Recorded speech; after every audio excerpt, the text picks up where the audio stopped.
Amen. Ou à partir de YouTube, qui est Dieu te bénisse. Amen. Nous sommes encore dans la présence de Dieu. Nous sommes retrouvés encore ce dimanche, comme d'habitude. Mais la grâce de Dieu n'est pas d'habitude. Amen. La grâce de Dieu est particulière. Chaque jour, Dieu déverse une grâce particulière. Ça est par rapport à la journée qu'il nous réunisse. Amen.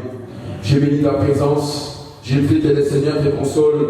Je prie que Dieu accompagne, bien-aimé le Seigneur, ton destin pour que cela croise la destinée de Dieu. Amen. Je prie encore que ton étoile brille ce soir. Alléluia. Je prie encore, bien-aimé le Seigneur, que tu entres dans les champs que Dieu a préparé pour toi. Alléluia. Que Dieu te bénisse. Nous prenons les textes. Nous sommes dans le livre de Genèse, chapitre 15. Genèse, chapitre 15, le verset 1er au verset 6. Je t'attends que tu trouves Genèse, chapitre 15, verset 1 à 6. Nous lisons au nom du Seigneur Jésus-Christ. Après ces événements, la parole de l'Éternel fut adressée à Abraham dans une vision. Et il dit à Abraham, ne crains point, je suis ton bouclier et ta récompense sera très grande. Verset 2. Abraham répondit, Seigneur éternel, que me donneras-tu? Je m'en vais sans enfant. Et l'héritier de ma maison, c'est Eliezer de Damas. Et Abraham dit, voici, tu ne m'as pas donné de postérité. Et c'est lui qui est né dans ma maison sera mon héritier. Alors la parole de l'Éternel fut adressée ainsi. Ce n'est pas lui qui sera ton héritier, mais c'est celui qui sortira de tes entrailles qui sera ton héritier. Et après l'avoir conduit dehors, il dit, regarde vers le ciel et compte les étoiles, si tu peux les compter. Et il lui dit, telle sera ta postérité. Amen. Nous prenons Apocalypse chapitre 12. Apocalypse, tu vas prendre les derniers livres de la Bible. Apocalypse chapitre 12. On va relire un verset qu'on avait déjà vu la dernière fois. Je pense qu'aujourd'hui on mettra un point virgule dans l'enseignement pour que tu puisses comprendre ce que Dieu a envoyé dans cet épisode. Apocalypse chapitre 12, les versets 3, j'ai lu au nom du Seigneur Jésus-Christ, jusqu'au verset 4. Et notre signe apparaît encore dans le ciel. Et voici, c'était un grand dragon rouge, et à 7 têtes et 10 cornes, et sur ces têtes, 7 diadèmes. Sa queue entraînait les tiers des étoiles du ciel et les jetait sur la terre. Les dragons s'éteignent devant la femme qui allait enfanter afin de dévorer son enfant lorsqu'elle aurait enfanté. Parole du Seigneur. Alléluia. C'est-à-dire, bien aimé, je reprends le verset 4. Sa queue entraînait les tiers des étoiles du ciel et les jetait sur la terre. Parole du Seigneur. Alléluia. Nous étions en train de parler sur le grand thème où nous avons intitulé la guérison des lames. C'est-à-dire que la guérison des lames, vous allez lire avec moi Psaume 41, verset 5. David est en train de prier et dit à Dieu. David priait et disait, Seigneur, guéris mon âme. Amen. C'est-à-dire, mesdames et Seigneur, David avait un souci. L'âme était malade. Voilà pourquoi il était en train de parler à Dieu. Il dit, Seigneur, si tu peux guérir mon âme. Amen. Nous avons dit, mesdames et Seigneur, l'homme a 3 parties, le corps, l'âme et l'esprit. Amen. Nous avons dit, mesdames et Seigneur, le Saint-Esprit habite dans ton esprit avec petit e. Et ton âme, mesdames et Seigneur, est le siège des décisions. Amen. Ton cœur, mesdames et Seigneur, qui est la partie de ton corps, c'est le siège des désirs. Amen.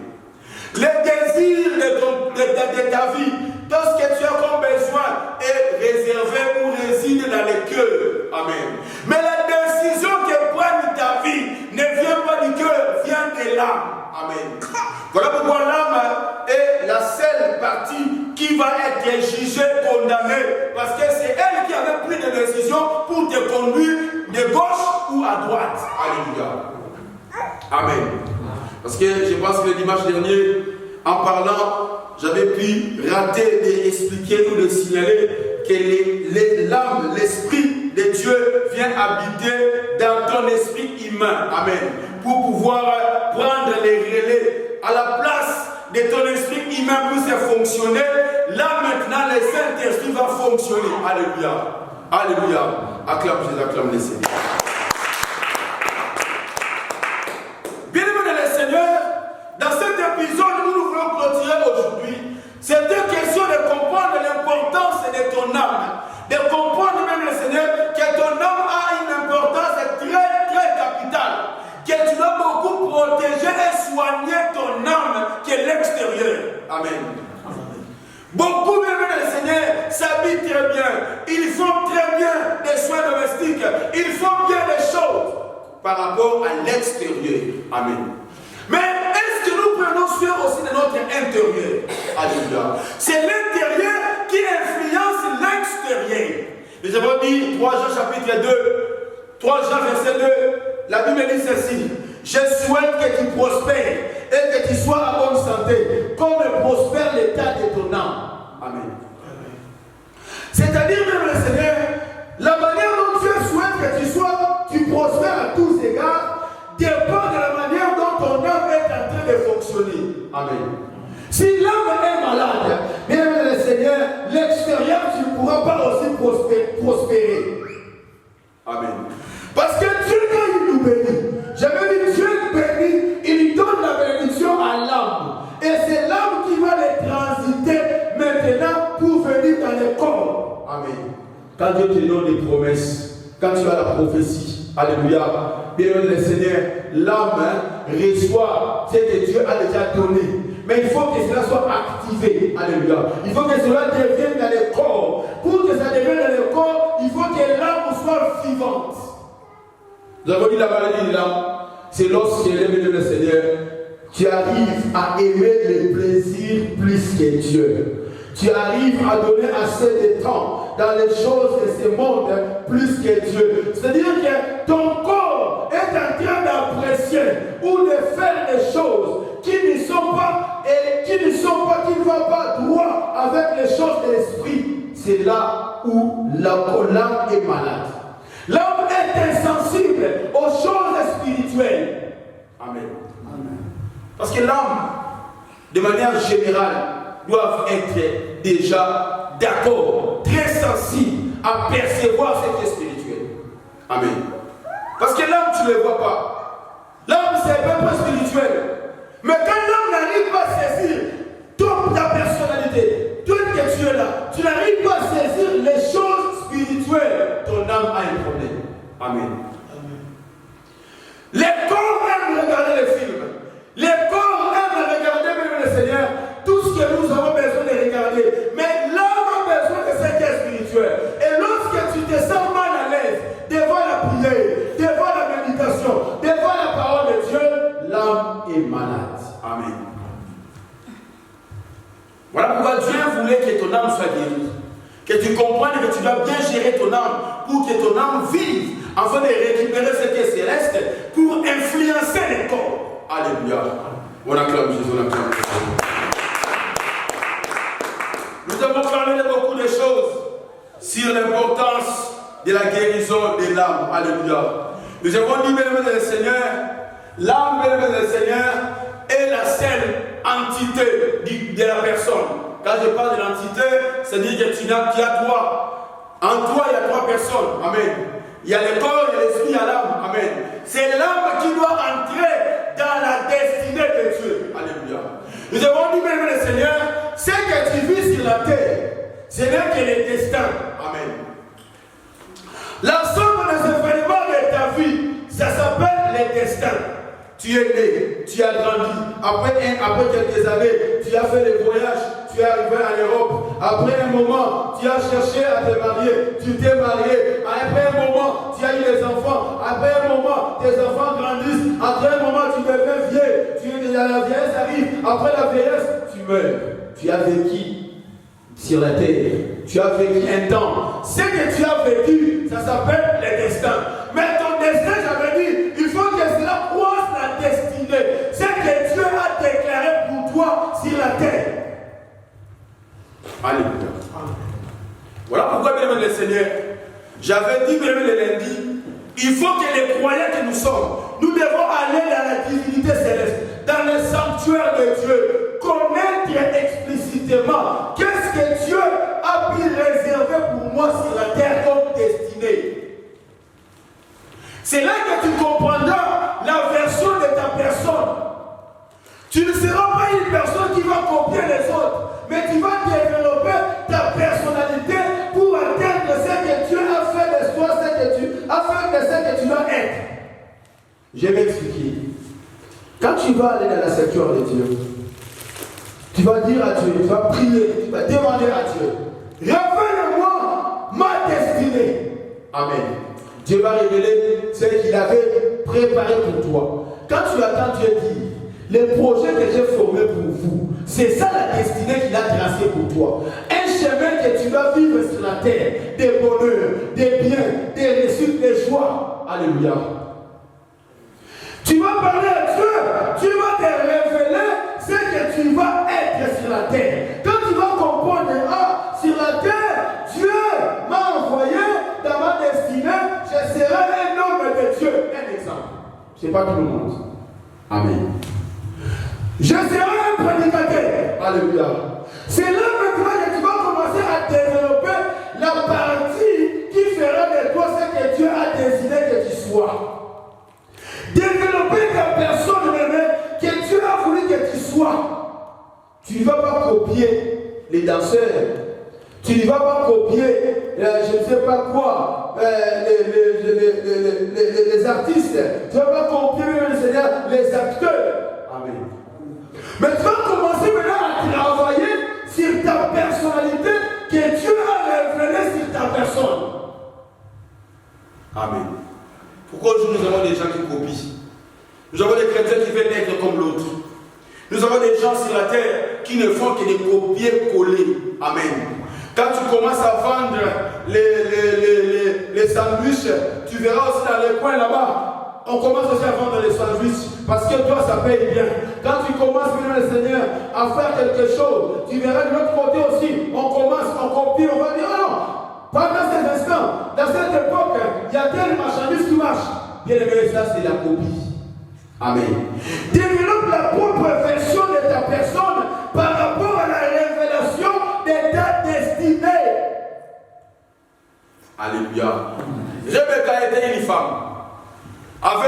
Était enceinte. Quand Rebecca devient enceinte, cette femme avait le jumeau dans son ventre. Rebecca, les enfants de Rebecca commençaient à herter dans son sein. Rebecca, qu'est-ce qu'elle a fait?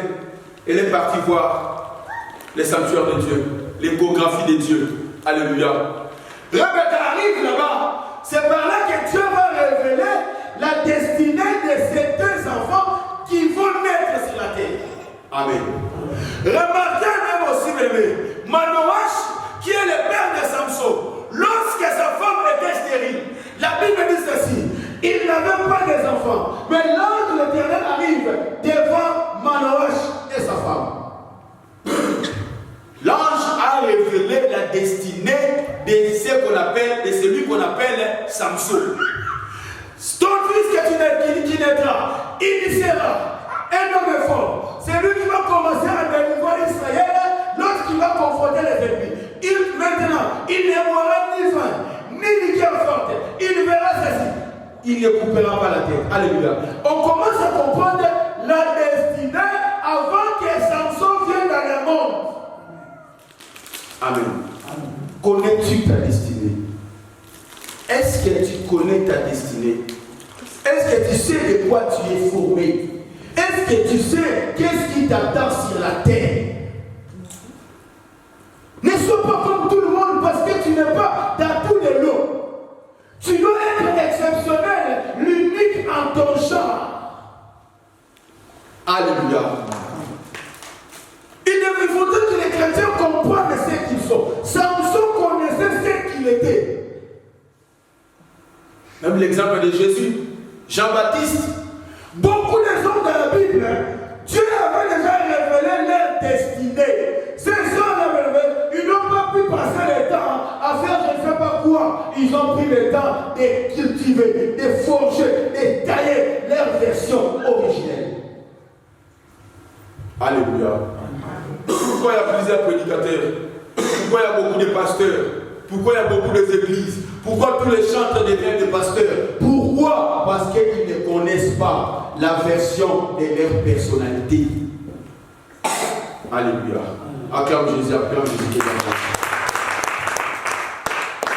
Maintenant, nous avons dit, lorsque tu as compris la destinée que Dieu a tracée, réservée pour toi, il faudra maintenant, les destins croisent la destinée. Alléluia.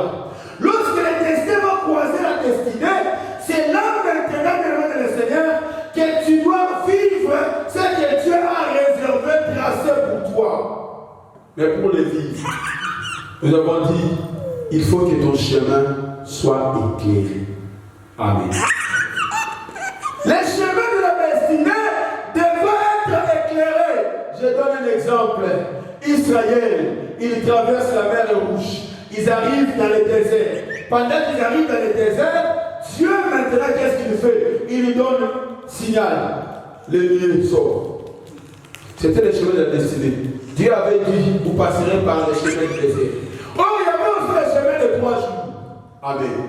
Mais Dieu a dit, dans la destinée, dans ce que Dieu avait préparé, dans ce que Dieu avait conçu comme projet, Israël devait traverser le désert. Mais tu ne traverseras pas les chemins de la destinée sans que tu sois éclairé. Amen. Voilà pourquoi Israël était éclairé par quoi? Était éclairé par l'étoile qui représentait Israël. Amen. Dès que tu es là, tu as une étoile qui représente ta personne qui est dans les ciels. Alléluia. C'est que tu es sur la terre, mais ton étoile est dans les ciels pour t'éclairer sur la terre. Voilà pourquoi le verset que nous venons de lire, Abraham s'est plaigné, Abraham demandait à Dieu, Nazokoufa, je m'en vais sans enfant, qui sera mon héritier? Qui sera celui qui viendra après moi? Abraham disait, mais ce sera Eliezer de Damas, parce qu'Eliezer était son esclave. Il dit, mais ce sera Eliezer. Il dit, Dieu lui dit, non, non, il y aura un fils qui sortira de toi. C'est-à-dire, même le Seigneur, il y aura un fils qui sortira de toi. Et Dieu, même le Seigneur, il a dit à Abraham, sors. Amen. Dieu a dit à Abraham, sors. Quand Abraham sort, Dieu lui dit, regarde le ciel. Amen. Lorsque Abraham va regarder le ciel, Abraham va voir les étoiles. Alléluia. Qu'est-ce que Dieu dit à Abraham? Il dit, regarde les étoiles. Telle sera ta postérité.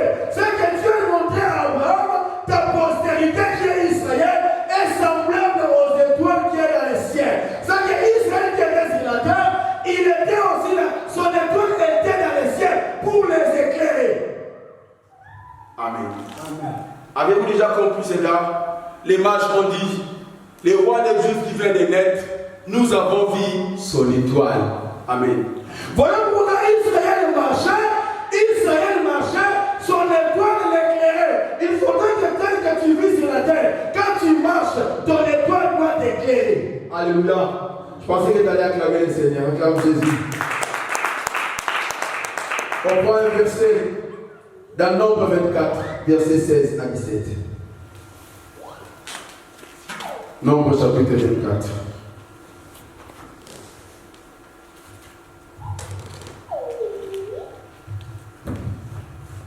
Voilà le texte de Nombre chapitre 24.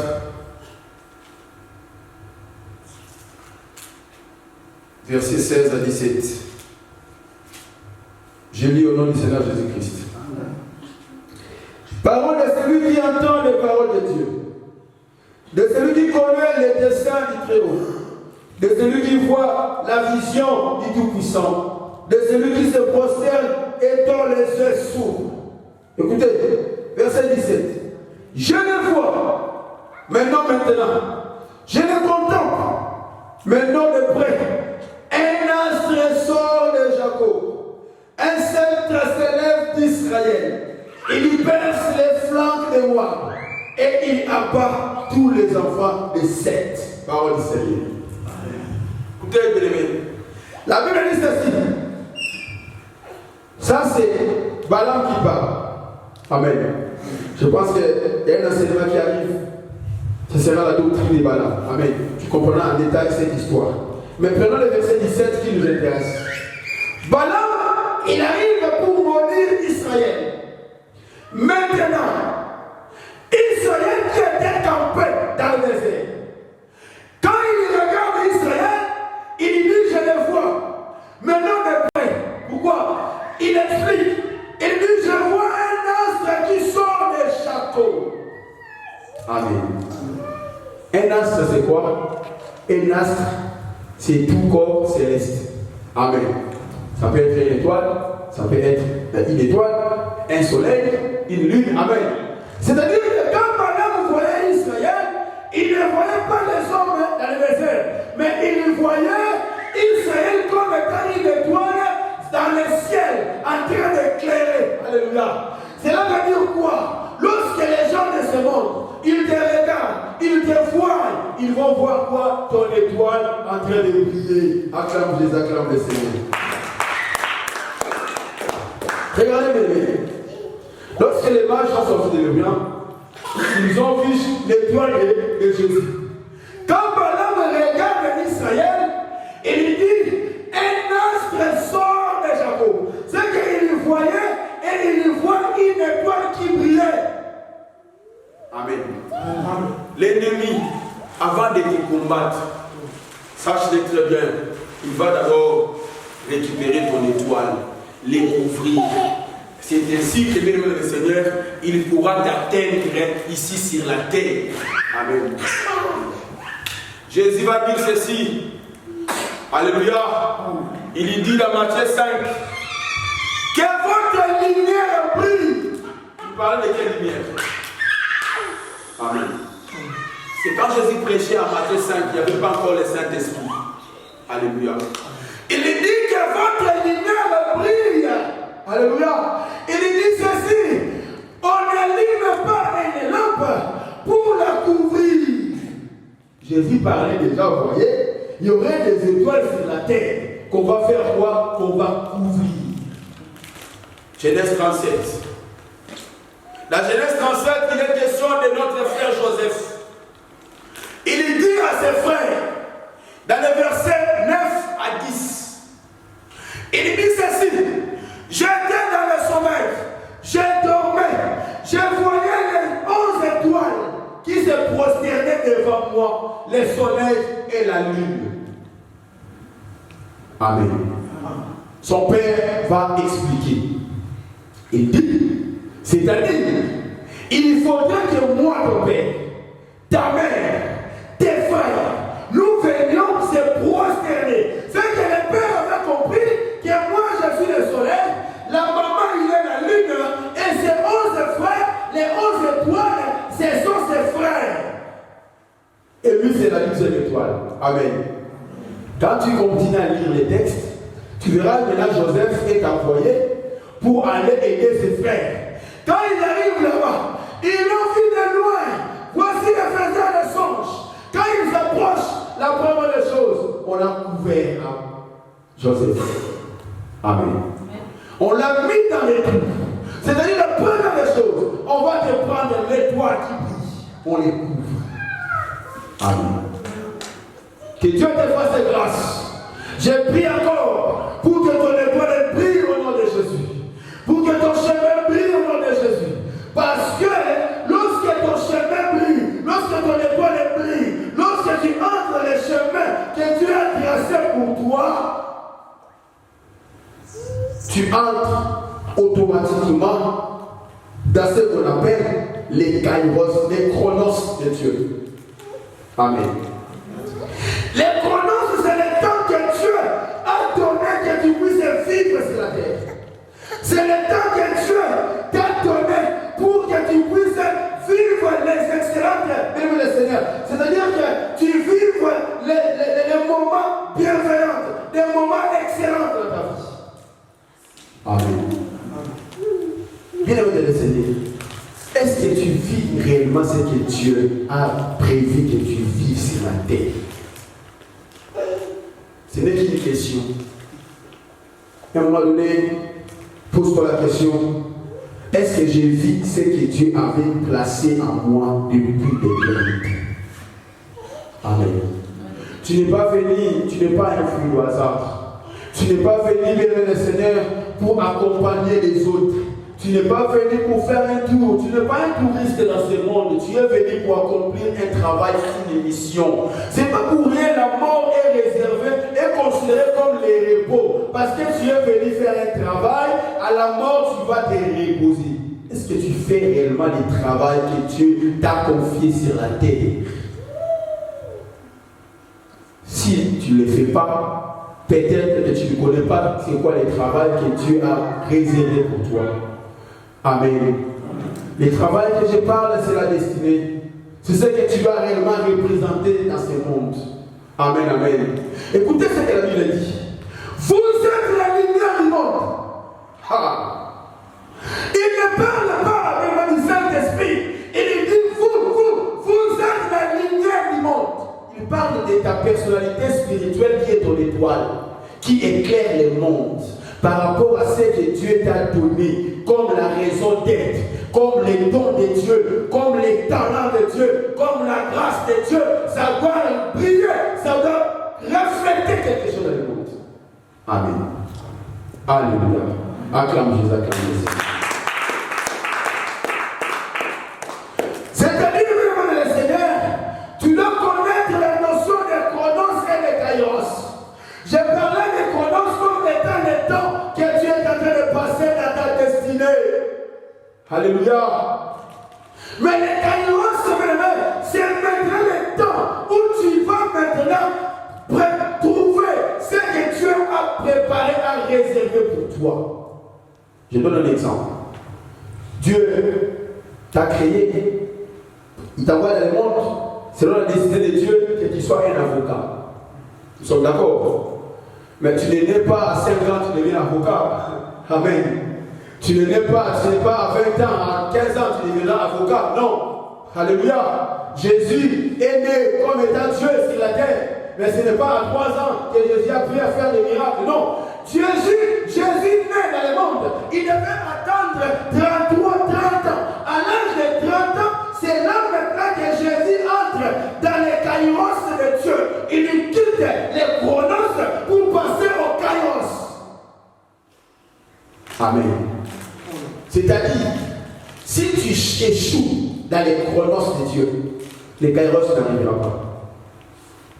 Amen. Ce sont des termes grecs, comme je l'explique. Les temps que tu traverses la destinée, alléluia, c'est le temps où, quand tu vois les chronos, quand tu vois l'horloge, ça tourne. Amen. Et si ton horloge ne tourne pas, amen, tu n'arriveras pas dans les kairos de Dieu. Amen. Beaucoup de gens comme le Seigneur, c'est-à-dire quoi? Je vais expliquer encore. Jésus, à l'âge de 30 ans, Jésus brille. Jésus cartonne. Jésus commence à faire des choses. Mais à l'âge de 25 ans, Jésus n'avait rien fait. À l'âge de 20 ans, il était là comme un jeune homme normal. Alléluia. Il était là tranquille. Ça, c'est le temps qu'il est en train de passer dans les chronos de Dieu. C'est le temps où Dieu travaille. Le temps où Dieu te prépare pour t'introduire dans les kairos. C'est-à-dire, Dieu, il est le maître de David. David entre dans la destinée que Dieu a tracée pour lui. Il va dans la forêt, il tue les lions. Il va là-bas, il tue. Alléluia. Ça, c'est le temps Dieu prépare David. Dieu travaille avec David. Dieu est en train de forger son serviteur. Et David, s'il rate le temps là, il n'entrera pas dans les kairos. C'est-à-dire que Dieu ne va pas présenter David comme le roi d'Israël. C'est que Dieu a préparé David dans le monde, destiné que tu sois roi, que tu sois un grand psalmiste, que tu sois un grand chanteur. Mais ce n'est pas à 10 ans que tu vas arriver là. Non. Voilà pourquoi, bien le Seigneur, Nous devons comprendre et attendre et accepter, alléluia, les chronos de Dieu pendant que nous sommes dans les chemins de la destinée. Acceptez ça. Amen. Ne précipite pas les choses. Tu n'es pas en dehors de ta destinée, tu es dans les chemins de la destinée, mais ce qui te montre, tu ne veux pas accepter les chronos de Dieu. David devait tuer les lions. Il était dans les chronos de Dieu, forgé. Maintenant, un jour où David devait être basculé, quitter les chronos, passer les kairos. C'est-à-dire, il y avait un homme qui insultait Israël, Goliath qui s'est levé. David arrive. C'est ce jour-là où Dieu va l'introduire. Amen. C'est ce jour-là maintenant où David, ce que Jésus m'a expliqué, Dieu va créer les circonstances. Je parle à un cœur, je parle à un homme, que Dieu crée une circonstance pour que ta vie soit élevée, que Dieu crée la circonstance pour que tu obtiennes ce qui réclame ton cœur. Amen. Alléluia. C'est là maintenant un savoir du fait que Dieu va introduire David dans les kairos, c'est-à-dire la circonstance arrive. Vous voyez ce qu'on voit dans cette église que nous sommes. Nous sommes en train de traverser dans les chronos de Dieu. Et nous devons l'accepter. Nous devons accepter de souffrir pendant que tu traverses les chronos de Dieu. Il y a un jour, il y a un jour, il y a un dimanche où Dieu va nous basculer. Vous quittez là, vous passez dans les kairos. Amen.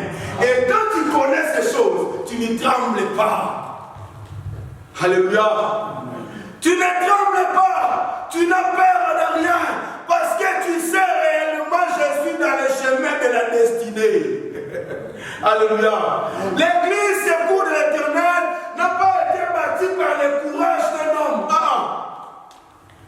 L'église a été bâtie par la préscience et la volonté de Dieu. Dieu a obligé son serviteur. Maintenant, tu commences le travail. Et maintenant, tu pars de gauche. Maintenant, tu pars. Ce que Dieu a institué, personne ne peut la briser. Amen. Seulement ne perds pas ton étoile. Si tu perds ton étoile, fini. Tu perds les repères. Amen. Tu ne peux pas devenir un repère pour les autres si, bien aimé de le Seigneur, tu n'es pas un père. C'est-à-dire, il faudrait, bien aimé de le Seigneur, que tu traces un chemin. Amen. Tu creuses un chemin. Tu parcours les chemins de toi-même.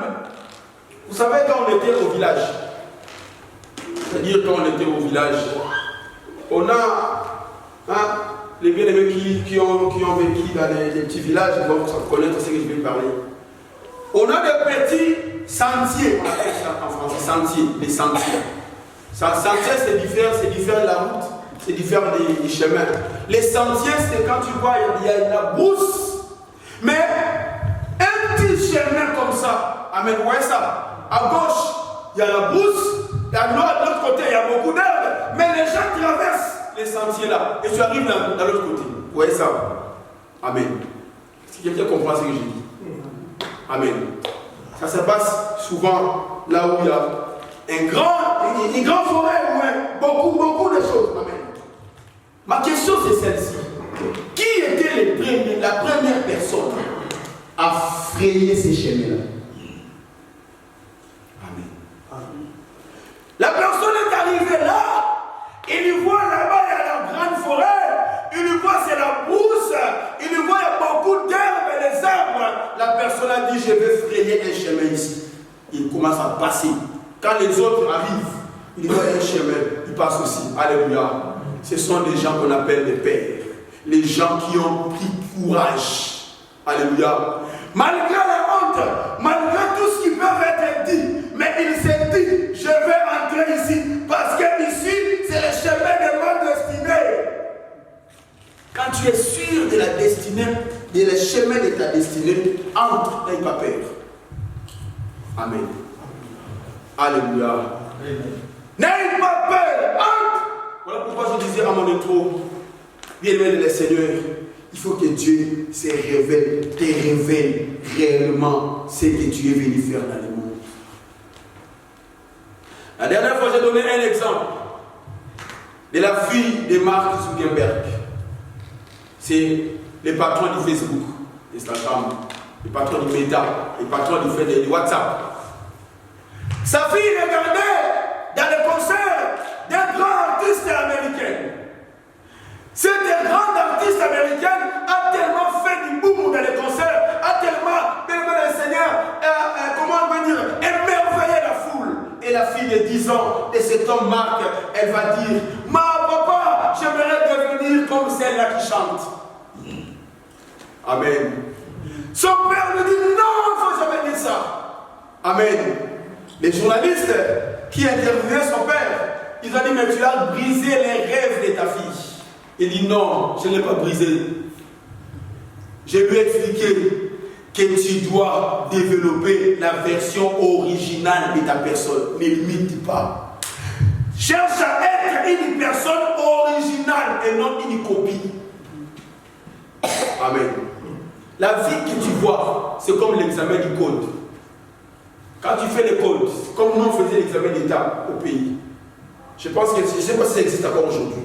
L'examen était composé par des séries. Les frères Marie est à ma gauche et à ma droite. Les frères Zach à ma gauche.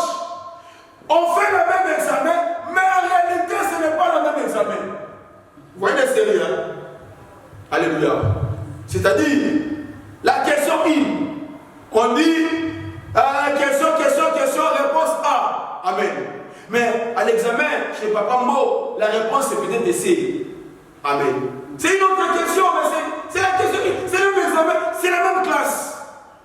Si tu fais l'erreur, tu copies là-bas, il a mis B, moi je vais encercler B. Vous voyez ça? Tu encercles B.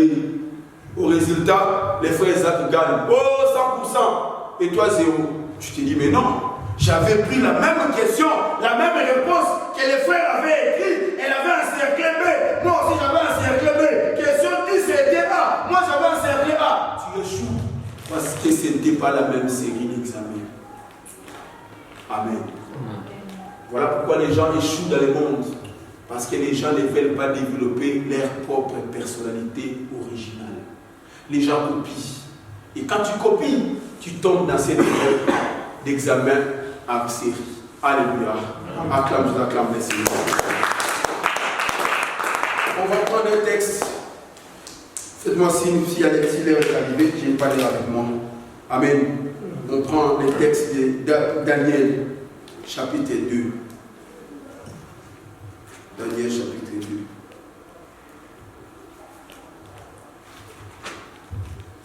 Celui qui a trouvé venir.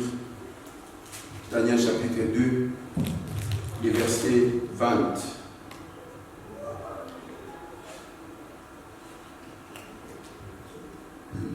On commence au verset 19.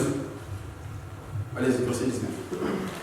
Alors le secret fut révélé à Daniel dans une vision pendant la nuit. Et Daniel bénit le Dieu des cieux. Daniel prit la parole et dit, béni soit le nom de Dieu d'éternité en éternité. À lui appartient la sagesse et la force.